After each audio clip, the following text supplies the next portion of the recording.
All right, now, hopefully everybody received one of the copies of today's, basically what I emailed out to folks. But what you'll notice is on the back of that is next week you're gonna have Joshua, but then we flip-flop Ruth and Judges, because I was willing to teach Judges, but man, was I dreading it.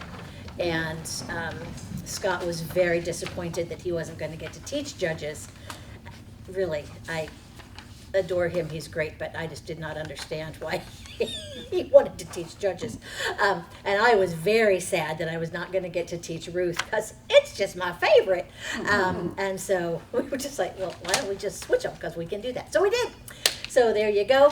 And along those lines, there was also several points of contact with some folks who had phrases like, I think I've had root canals that were more fun than.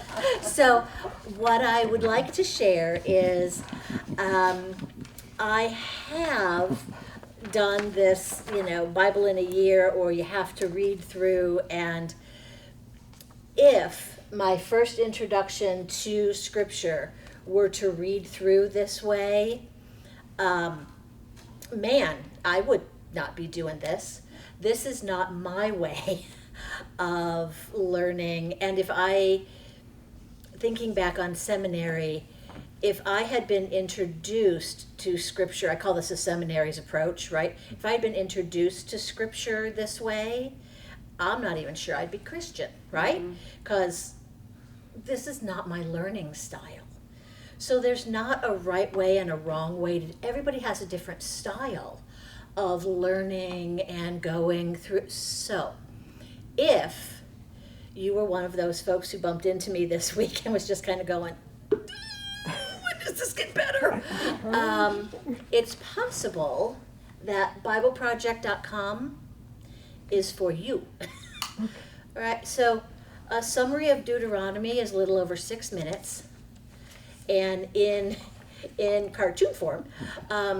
So he's an artist, all right, and he's fabulous. He's also brilliant, fluent in Greek and Hebrew, so explains various words, but also the overarching concept in a visual format. So if you're a visual learner, this is helpful.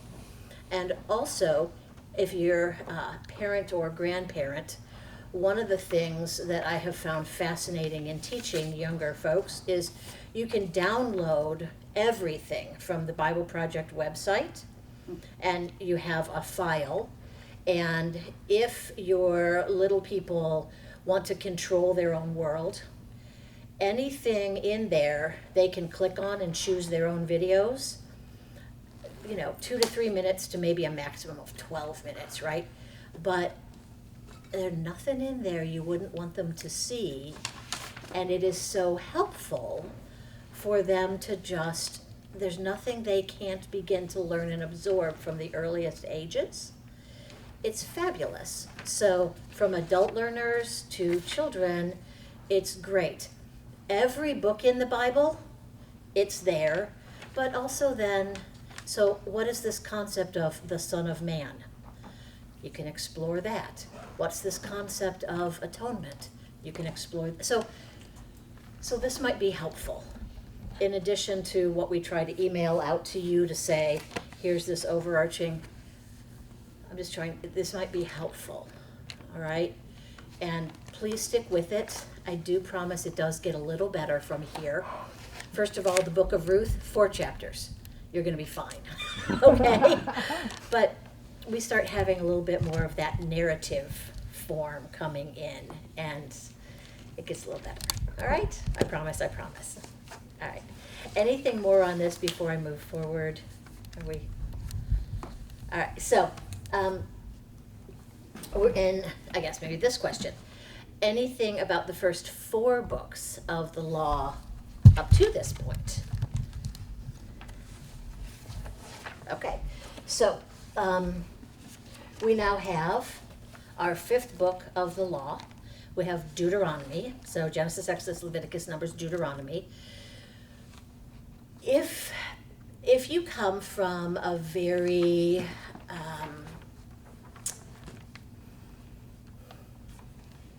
fundamental perspective, the fifth book of the law, these are the books of Moses. They are written by Moses. Okay? You may hear that, and it may be presented to you in that way. I nod, and okay. I understand the perspective from which I'm hearing when I hear that these books are written by Moses.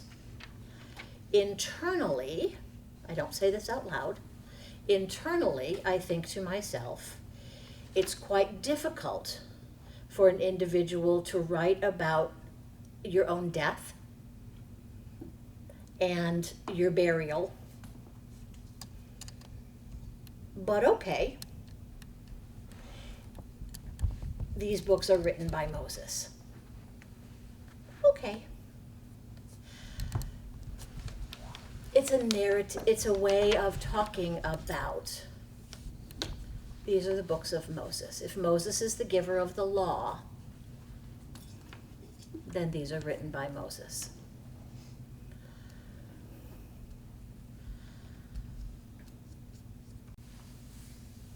Understand that that's not going to be my perspective as I teach you, but that I respect that approach.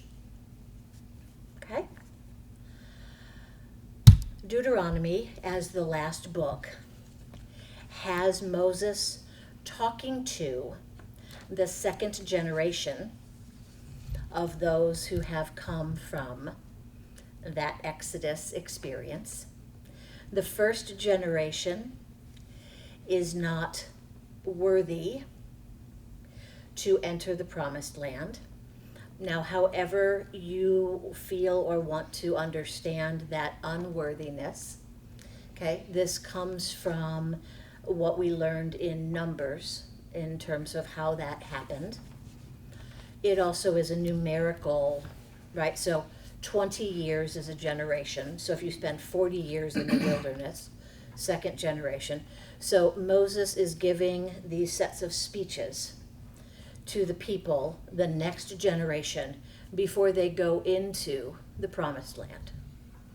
And as you were reading, what you probably heard or began to understand is that he is not just retelling, he is reinterpreting the law. In this reinterpretation of the law,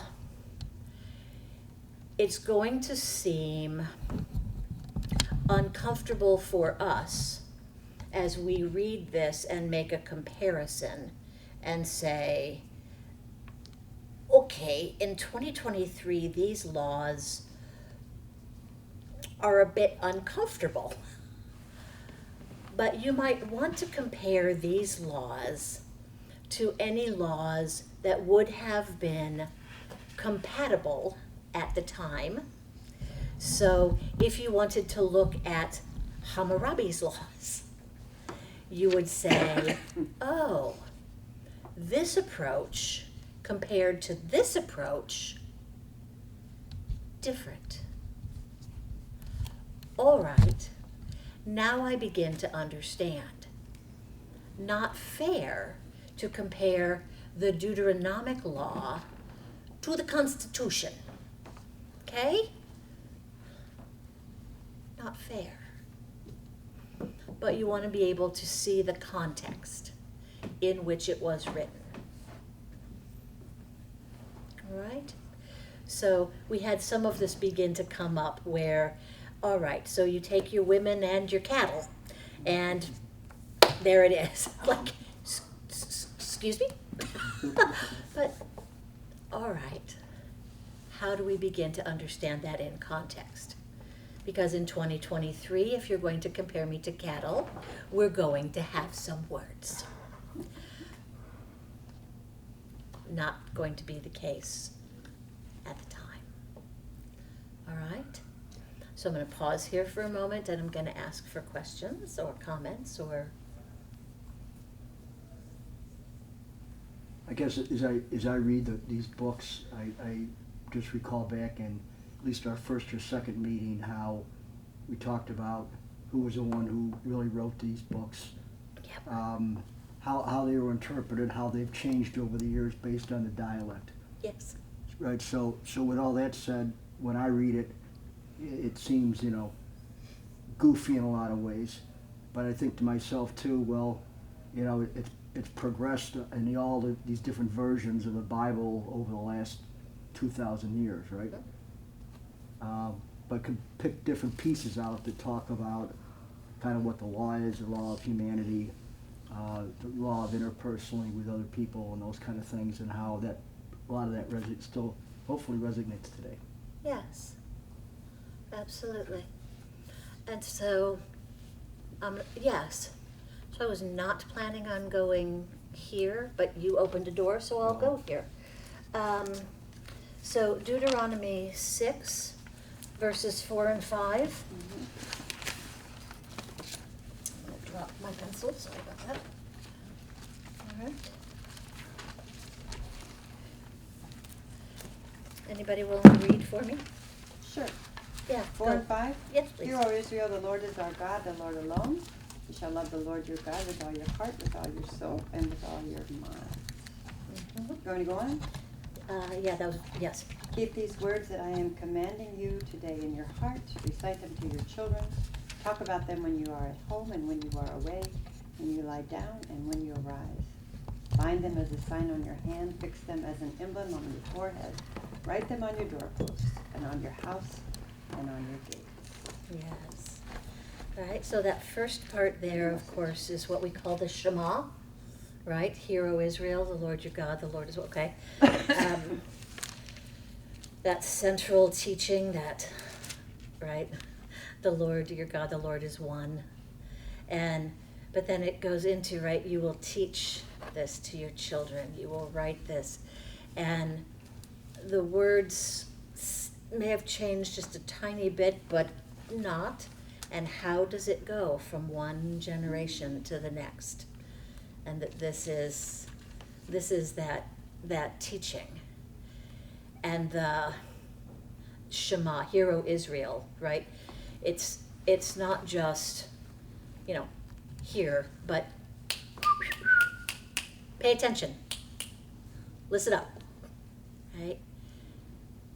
This is what you do.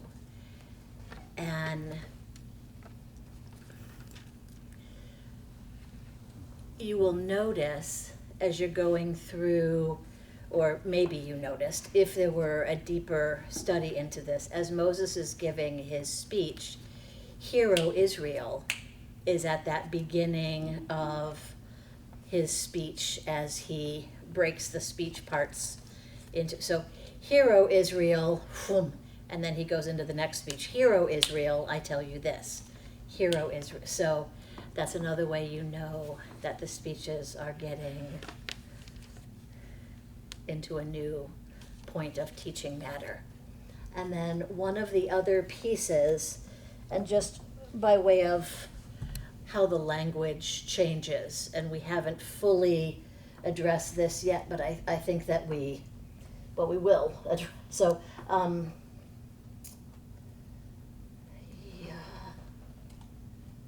Yorom, Yore.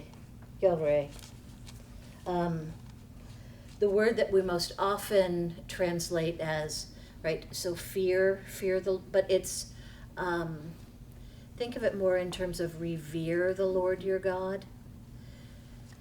Because the way that so fear right now, that context, like, so if you're afraid of someone,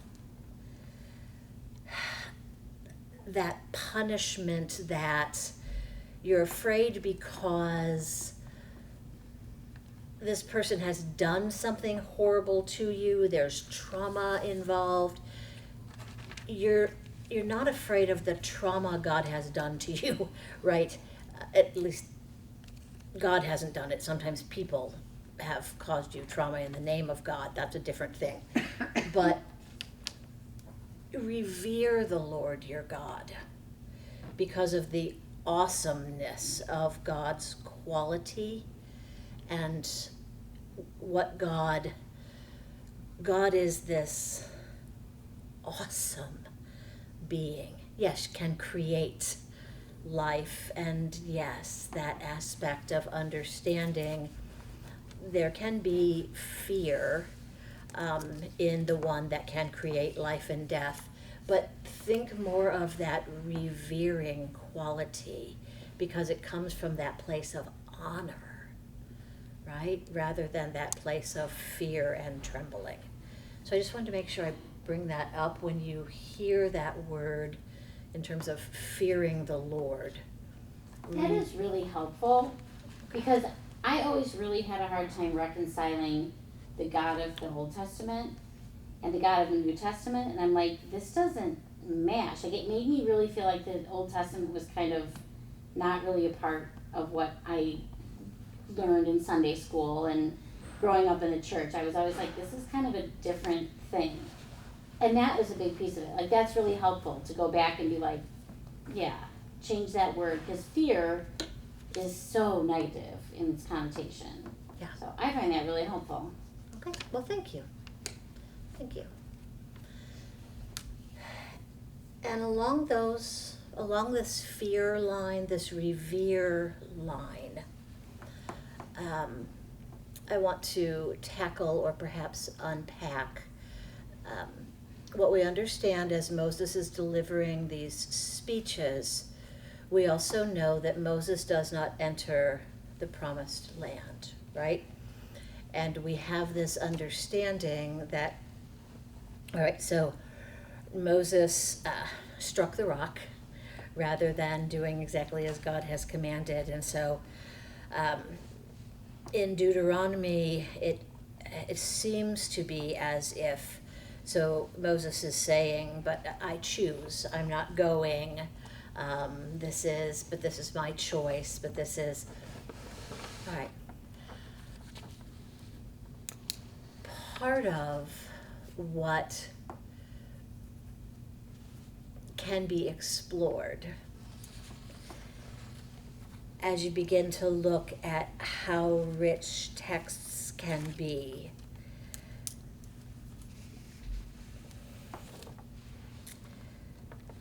All of the choices are before us, and we understand the God who gives free will.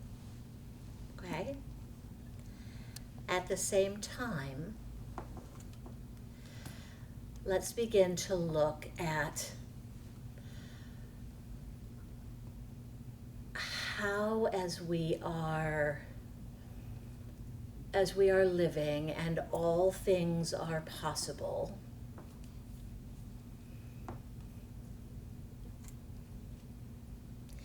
am I going to be an Olympic triathlete?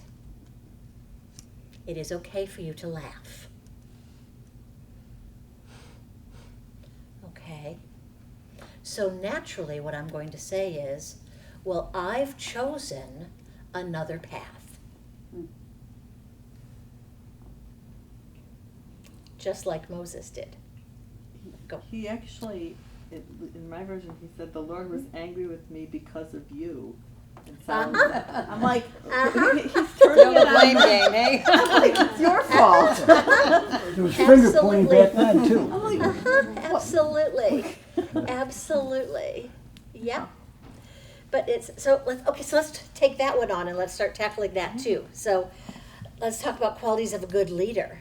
That God was angry. So we know what it said in Numbers 2013.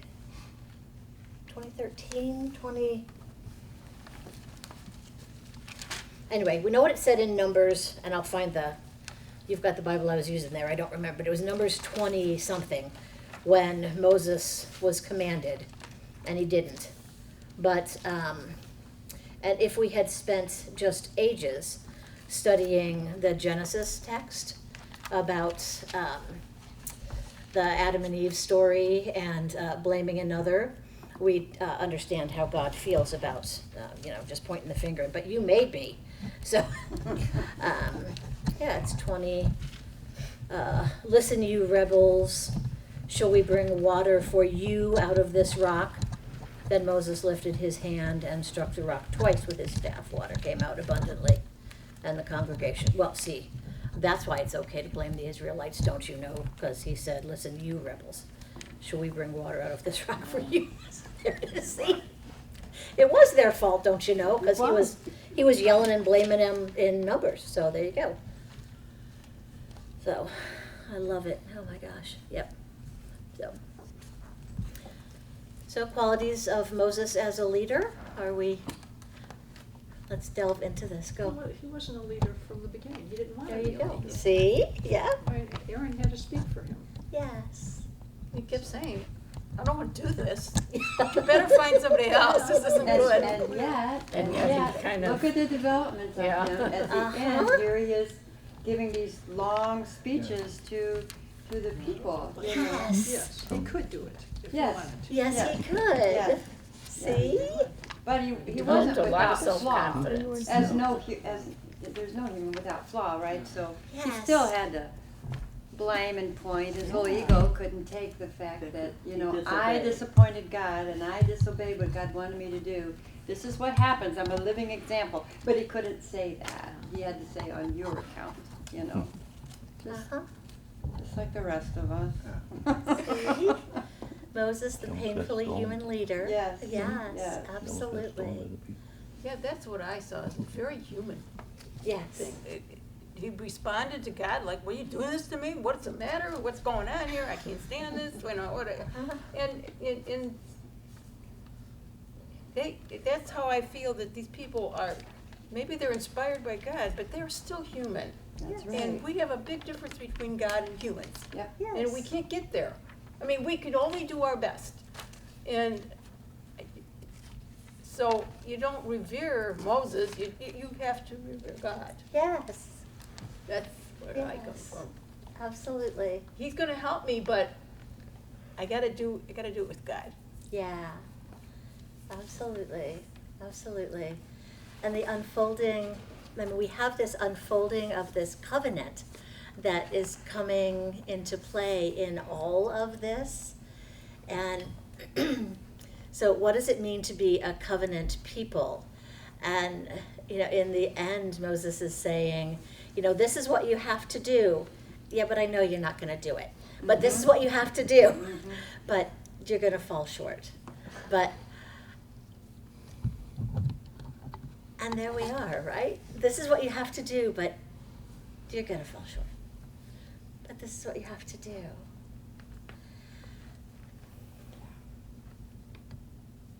All right.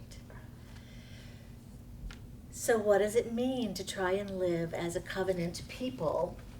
And I think that's part of what I was just, so what does it mean, right? So some of the stories are told again, what does it mean to try to live with this exclusive loyalty to God, to be in covenant? What does it mean to have, okay, centralized worship? We don't have that centralized worship in the same way, but in some ways, I'm going to propose the following. Do you feel differently when you come and sit in the sanctuary and center yourself in prayer? Mhm. Are there some places where you go and you can just take a deep breath more powerfully than other places? All right, so, and that appeal to wisdom. What, these overarching themes, what's the point? What's Moses getting at here? What's the point, people? What's the point? Rather than lecturing, I'm inquiring. What do we think?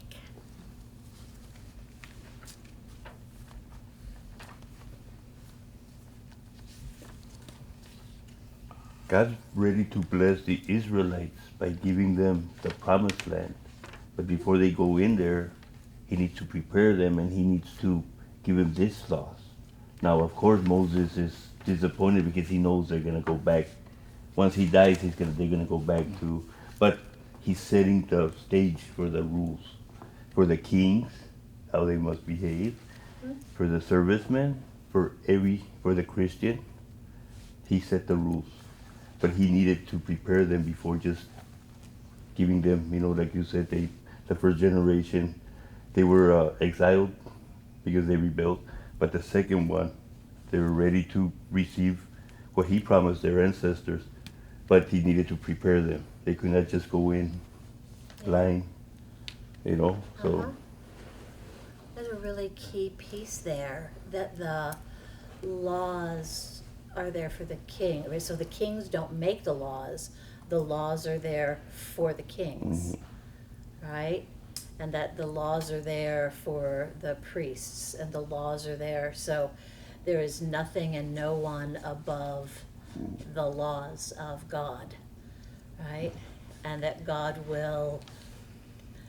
you will have these prophets that will come, that will be here to interpret or attempt to have those obey the law, and thus saith the Lord, right? And there's no earthly person that will be above the laws of God, and it's going to be this battle between a stiff-necked people who don't want to obey the laws of God and the laws of God. So yeah, you have to receive that before you can enter into the promised land. And I think too, just parallel in that, you got the second generation, so they didn't know what it was like to be slaves, okay? And if you parallel that to kind of like my generation, I mean, my parents grew up during the Depression, World War II, all those things molded them into who they were. And even though we read about it and saw movies and heard stories about it, we never lived it. And if you take a look at all the generations since World War II, they're different every generation in one way or another, whether it be good or be, I don't want to say bad, but okay. And I think you have the same thing here, with this group. Because maybe those former slaves have a one point of view on things, and the youngsters don't, because they can't relate to it.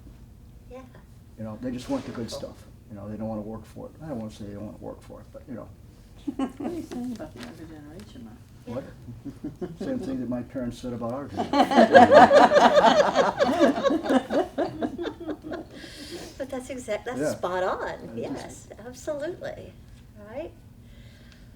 That's a brilliant way to see that overarching theme and that relevance of this text that's thousands of years old, but when you begin to open it, you're like, well, look at how relevant this is, right? It's beautiful. Some of the thing, I can't find it, I've been looking here for a while and I can't find it. I know it's towards the end, but the stuff about cattle and women and all of that kind of stuff that was very culturally appropriate at that time, well, not appropriate for us, but pretty common, at that time. But yet there were other things, like how the judges could not be bribed, because bribing, if you bribe a judge, it's going to change their entire opinion, Yes. And even the elders, I think it was back in Exodus when he was choose somebody who hates dishonest wealth.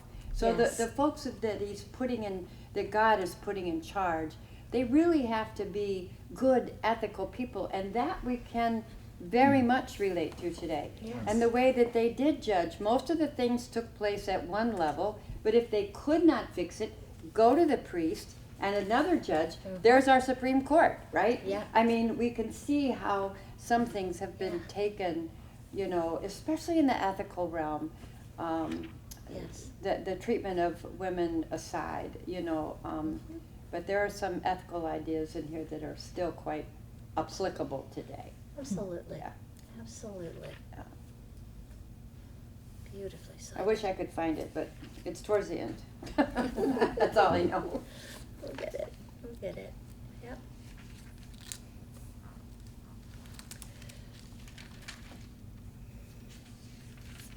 Anybody else? Anything else? Jesus used the book of Deuteronomy to fight Satan. All right. Say more about that. Well, do you know how the laws are? Yeah. Yes. Satan's trying to get him to worship him and to Oh, tempt the God. wilderness journey. And everything Yes. comes from here, where Yeah. see, and that's how Jesus was able to repel Satan through the laws. Got the it, law yes. and the rules. Yep. Now, Yep. when Moses died, Archangel Michael and Satan fought for his body. Okay. Yeah, they fought for his body because Satan kind of wanted to make a monument for people to worship Moses and glories to God only. So they fought, and Michael took Moses' body, hid it. Yeah, that's it. I think that's in the New Testament. I gotta look for it. But they Yeah, fought. it's not. It's but- it's in one of the books. So it's a, yeah. It's not in the Protestant version, but we do have. It's part of how we understand Moses being with Jesus and Elijah when it's that transfiguration up on the mountain. But we know, right, so that Moses is in God's care. So, and that's part of that witness that we hear of when the disciples come down from the mountain and say, that this happened at that transfiguration moment. So, but yeah. But that's, it's not one of the stories that this group would be familiar with. So, it's not in the Apocrypha. If you give me a few moments, I can remember which particular either Gnostic gospel or other text you're quoting, but it's not in one of the scripture texts that the Protestant Bible has. But I know the story you're talking about, so you just have to give me a few minutes. So I studied for Deuteronomy. I did not study for, so it's a stump the chump moment, and you win because I've been stumped. But that was good. That was good. The Bible's not in So. order. It's in, it's a different chronicle order. So you got to go back and forth in the Bible. And it Yeah, complements itself at the end. The old. it the works. new. Yeah, it's beautiful. Yes, and that piece where so Jesus, being the good Jewish man that he was, absolutely would turn to the books of the law to when he's in that time of temptation in the wilderness. This is exactly where he would have gone. So Jude 9. there we go. Thank you. So is that Gnostic? It's not apocryphal. Not Apocryphal? Okay. yeah. We'll finish this and then I'll get Jude 9 for you. So there we go. So thank you. You and your phone. Love it. I appreciate it. All right. We did have, do you still have a question about the death of all of the others or those enemies of God? Or how are you interpreting? Is it the enemies of God, or is it really the enemies of those who are going into the promised land? And how do you think you might interpret that at this moment? Because Well, isn't that tricky? When they were going to enter the promised land, Joshua took his army and he went out. He started slaying the giants and the people out there. He started. See, now you're jumping books. Yes. But, So- it's part of the. Well, it's part of the absolutely. entering into, because Yes. they got to clear the land. Yes, but the question has to do with, right now with the theology of what do you make of a God who, and maybe I'm not interpreting this correctly. What is the question? I heard you say, so we have God who kills or Thou is, shalt not kill. Yep. Unless it's those guys. Unless it's the people that's Uh-huh. going to take you away from me. Yes. God created all people. Yep. His image. So what do you make of this? And I'm hearing what I would interpret as this, it's a bifurcation, right? So if you're on my side, you live. If you're not on my side, it's okay for me to kill you. And wow, we don't interpret it that way. Been abused, right? Exactly. So That's what I heard as the question, but maybe I misunderheard the question. So I'm good with that. is that, Yeah, so, yeah, so Karen said it, yeah. Yeah, So, how do you do? so before I start jumping into anything, I want to hear some of the wisdom of the group, and if you haven't spoken, please take your opportunity to speak up, because everybody has a right to speak.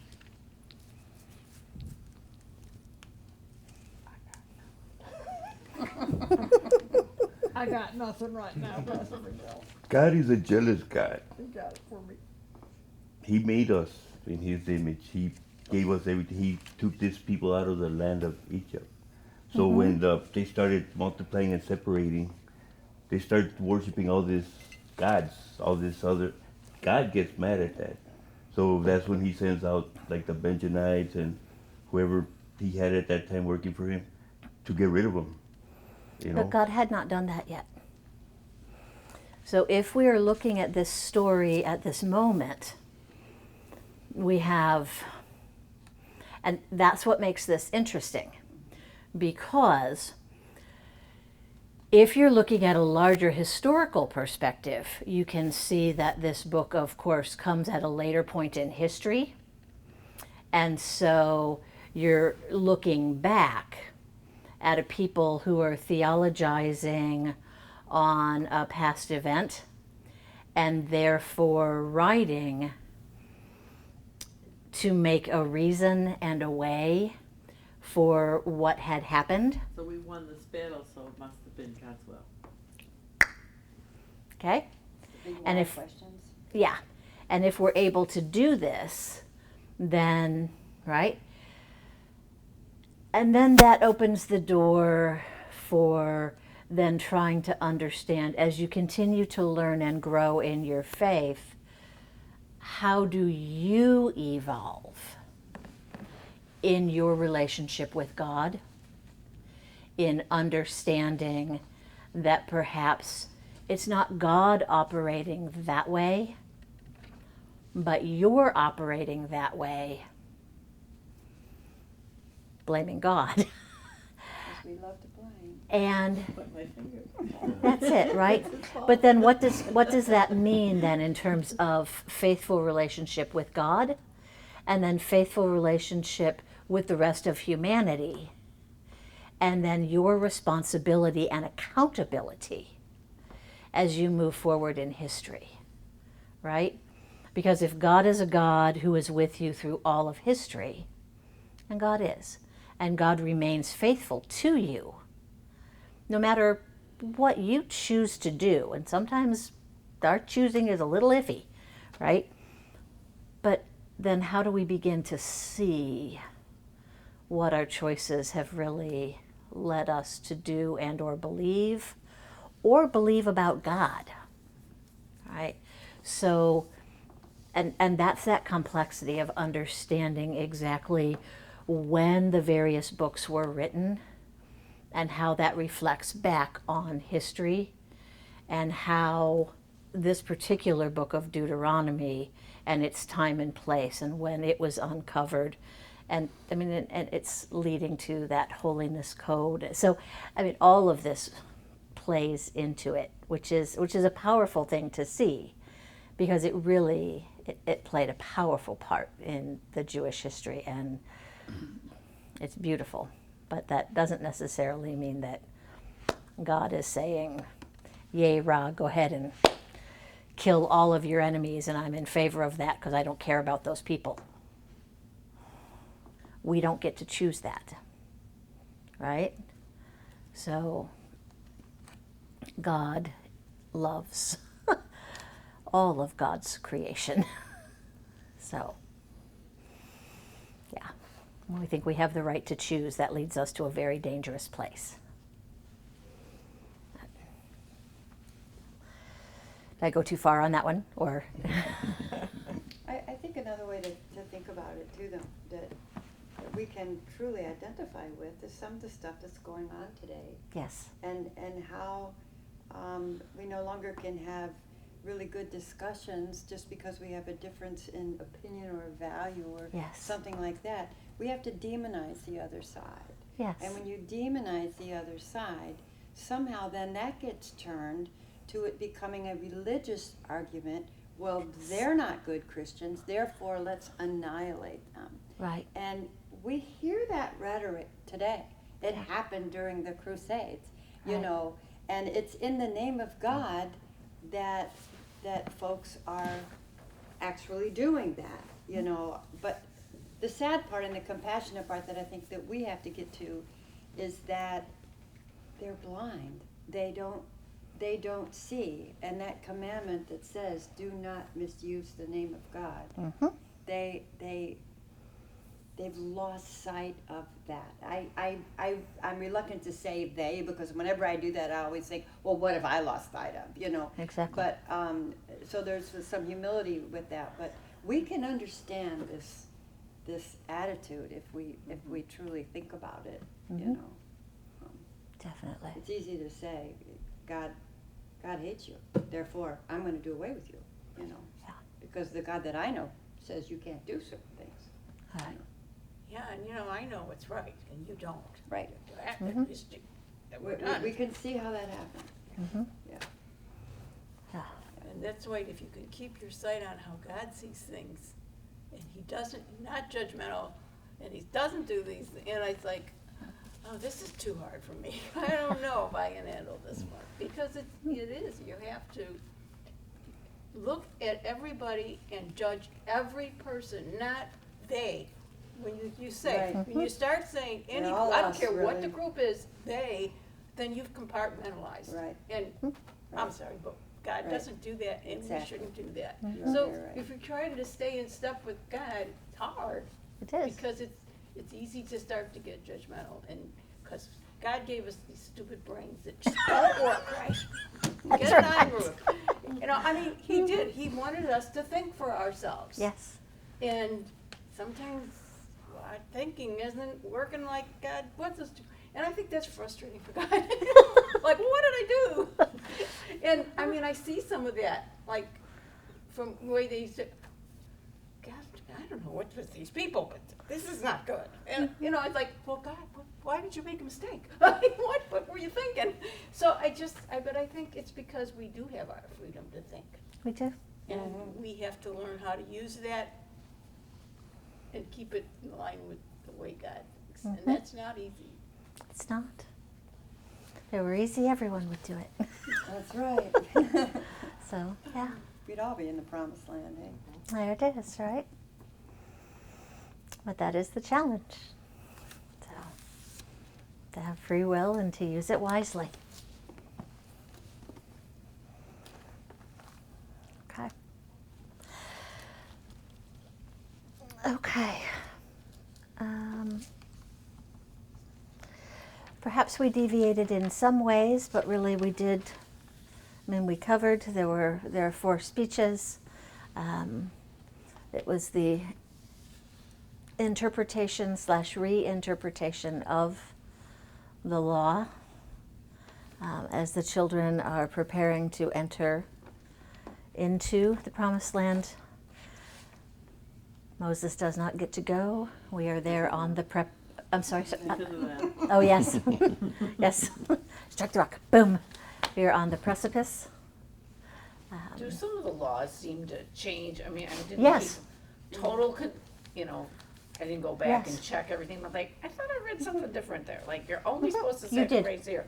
No, it's like, if Uh-huh. you're too far away, it's okay if you do it at home. Absolutely. Absolutely. Hence the reinterpretation. So, yes. Some of the laws exactly the same. Other laws, a little bit different. Absolutely. And maybe that's just because they were living life. I mean, life was happening, right? And when they were in the wilderness, those journeys, they were all together in the same place. When they moved and some settled here and some settled there, they didn't know where God was going to choose where the place of worship would be, because it was always among them. So then suddenly, oh, we got to change this law.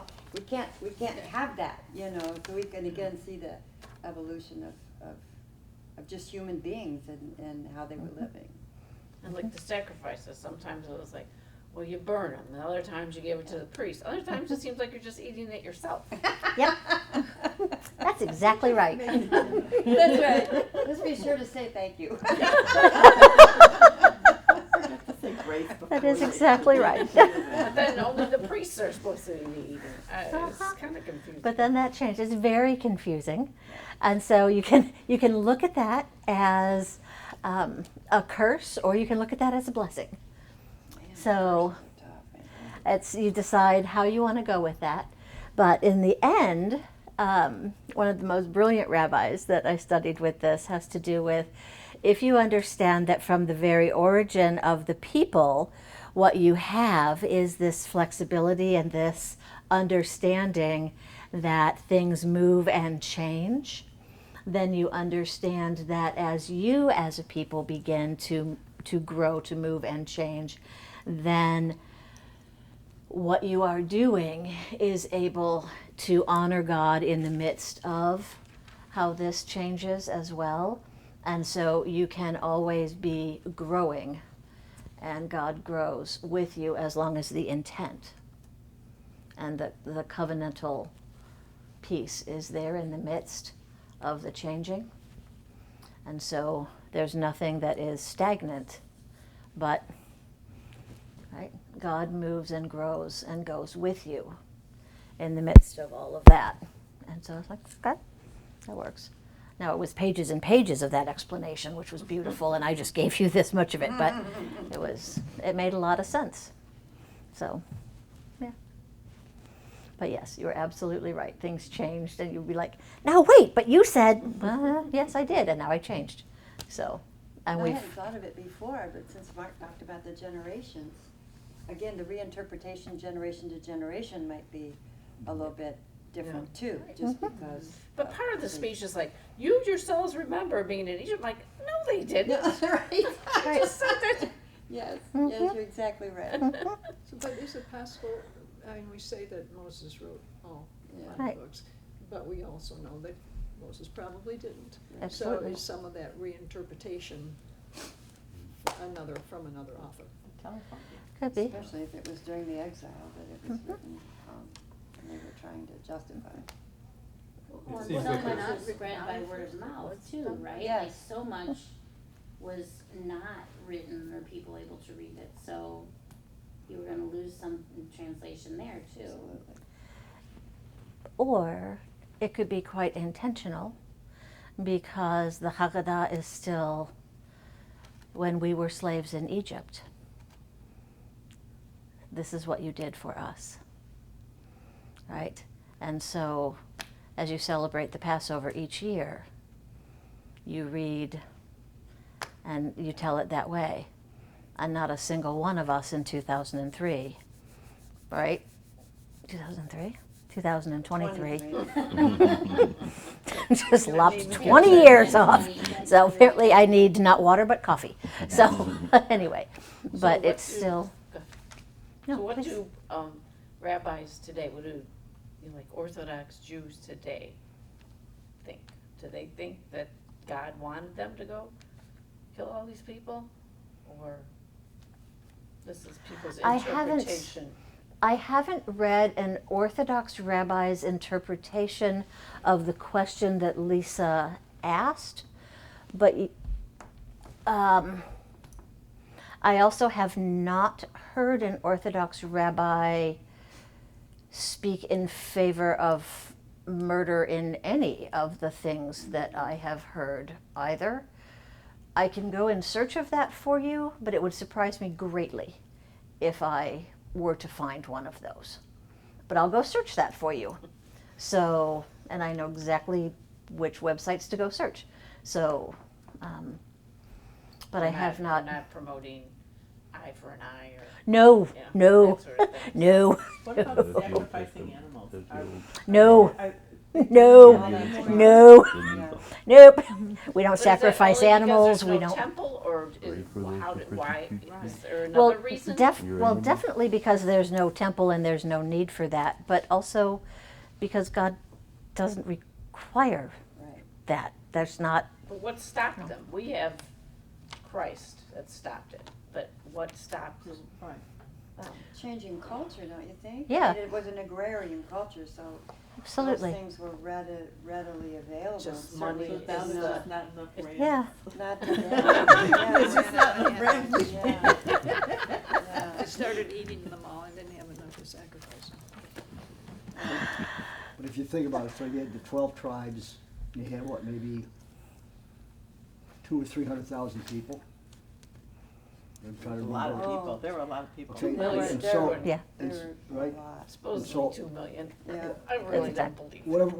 whatever the number is, Right. that's a heck of a lot of people like Right. moving in the same direction. Yes, it is. And they're all hearing him speak, yeah. Yeah, Right. yeah, Right. so you just imagine the challenges. Got a that- sound Have to be a megaphone. I had one of those ramps. Exactly. Yeah.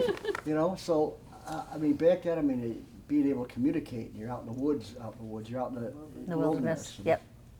And then real fast, they mentioned in Deuteronomy that they were traveling east of Jordan. And I'm like, is Jordan, Mm-hmm.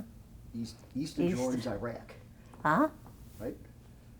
So were the boundaries different back? I mean, I didn't look at, Jordan River. Yeah, the Jordan River it was. Yeah. oh, when it, okay, so Not the town, not so the the, country of Jordan was not, I don't think it was even then. I need a man. Yeah. but Well, yeah, and that's the one thing I biblical didn't do. maps I are was- really handy to have. yeah. I think they're referring to the. Judges the river, you think? Okay, all right. That's Palestine. Yeah, All right, a lot I'm of going to Bibles hand have you them. maps for a moment, and because I want to hear your Doesn't question anymore. and not be so Well, yeah, I tied think- up on looking yeah, at I'm maps that thinking- I'm missing your question. No, I would just, I interpret it as a country of Jordan, not the Jordan River. Got it. Okay. Okay. So, yes. So, So I have maps we can look at if you want. Okay, Yeah, so that would- there we go. Great to. I can do some Googling. Mine has maps that go along like with, you know, changing names over time, like what they called things or whatever. And mine had, and it's got the little notes in there, like telling you, and it specifically said the river, and it specifically showed east of the river, and then Canaan, west of the river. Okay. So that was helpful. But the country Israel- Jordan now is Israel still just has, east. Yeah. This is gas, this is Yeah, Yeah. absolutely, still there. absolutely. Perfect. Yep. Very interesting. So I'm still stuck on this, like, go kill everybody thing. Sure.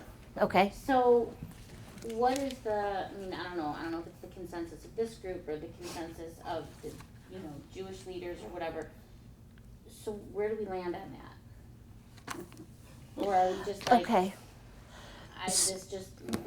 I mean, obviously we don't have hard and fast answers for things, a lot of it is left for interpretation, but I'm still unsettled here about Okay. where we're landing on that.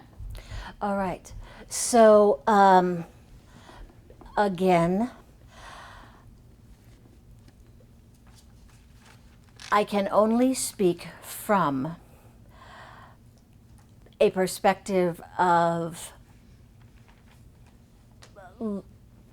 Protestant upbringing with research done from Reform and conservative, not Orthodox, and And in the That context of being history and said, everything like yep. that, all that, yeah. that being said, by way of apologetics, would be this, that Deuteronomy, the book, speaks as if it is written as they are just going into and on the precipice of.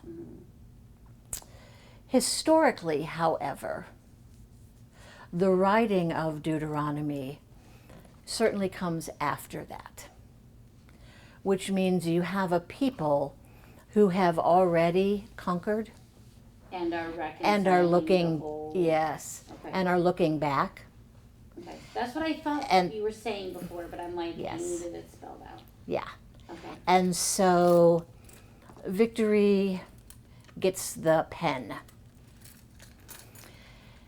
And so what you have now is I will have read many of those who, thousands of years later, are reflecting back and asking questions very much like, what do we do now because we have understood and we have claimed in many ways a warrior God, and we do not necessarily want to advocate a God who says you can just lavishly spill blood in my name and it's totally okay to do that,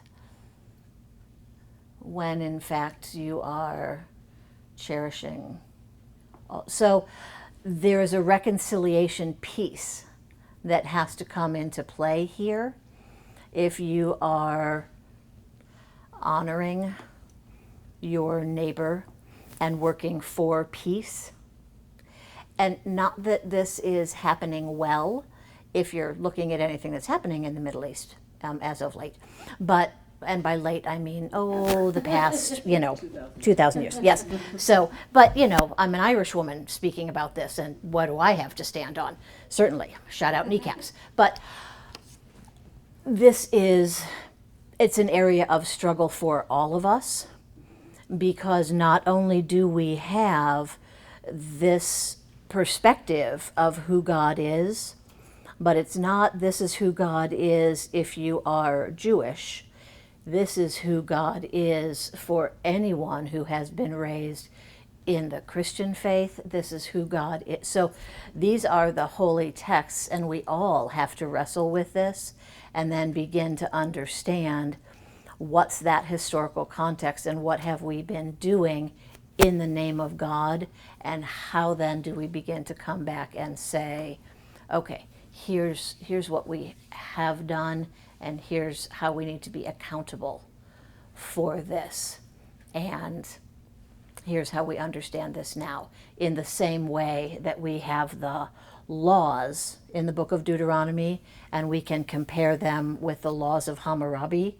We have to understand the perspective of what we have done with, because if you have this picture of who God is, you must also compare. And so we're the ones who are evolving.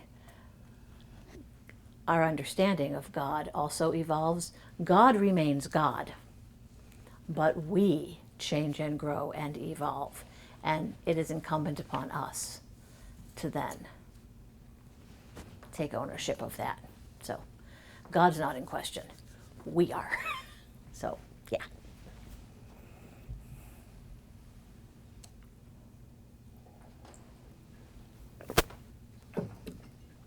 Other things. So we've taken a long time here now. Okay. Wrestling with a warrior God. Joshua. That comes next. And boy, will you get it. Gird your loins. You got it, man. All right. So there it will be.